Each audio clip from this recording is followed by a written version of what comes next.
And in fact, some of that kind of violence is what, came into some of my work in life. So you have to see about that. The,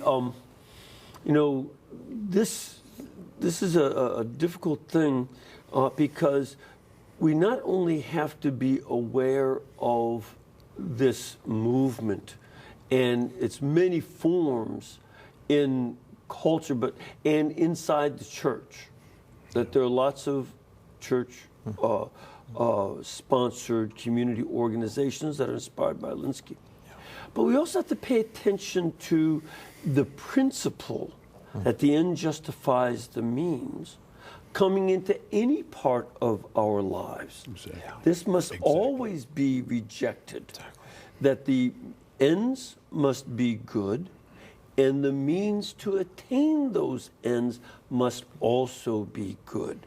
And evil means is not permitted for a good end. Exactly.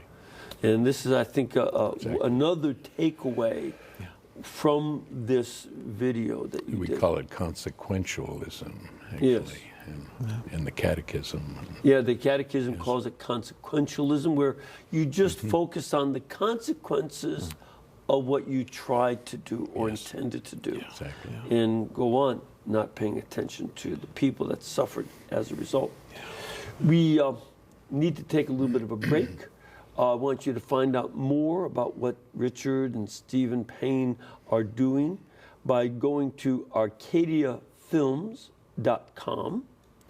And so arcadiafilms.com.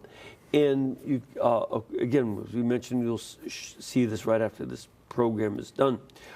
We'll have a break now. We'll come back in a couple of minutes. If you have some questions or comments, please call in, as well as those in our studio audience, and please stay with us.